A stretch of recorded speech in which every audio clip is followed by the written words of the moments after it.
नमस्कार शेतकरी मित्रांनो, बघणार आहोत आजच्या शेतकऱ्यांसाठी महत्त्वाच्या ठळक बातम्या। सर्वात पहिली बातमी आहे, 5 साखर कारखान्या क्षेत्रातही गुळाची गोडी वाढली, शेतकऱ्यांची गुळ उद्योगाला पसंती।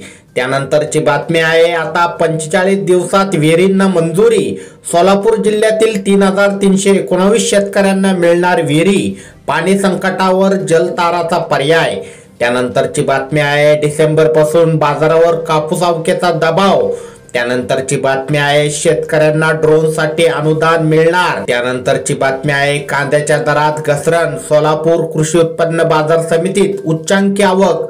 त्यानंतरची बातमी आहे, त्यांनी फक्त तिजोऱ्या भरल्या, देशाची वाटचाल आता संकल्पनेकडून सिद्धीकडे, पंतप्रधान मोदी। त्यानंतरची बातमी आहे, खासदार शरद पवार यांचे प्रतिपादन, देश ऊस लागवडीखालील सर्वात जास्त क्षेत्र असले तरी ऊसाचे उत्पादन सुधारणे आवश्यक। त्यानंतरची बातमी आहे, दुष्काळी पट्ट्यात ज्वारीची वाढ खुंटली। त्यानंतरची बातमी आहे, जळगावात शेतकऱ्यांचा रस्त्यावर नागर फिरवण्याचा इशारा, पीक विम्याची रक्कम मिळत नसल्याने संताप। त्यानंतरची बातमी आहे, जालना जिल्ह्यात अवकाळी पावसाने पिके झाली आडवी। तर शेतकरी मित्रांनो, या होत्या काही महत्त्वाच्या ठळक बातम्या।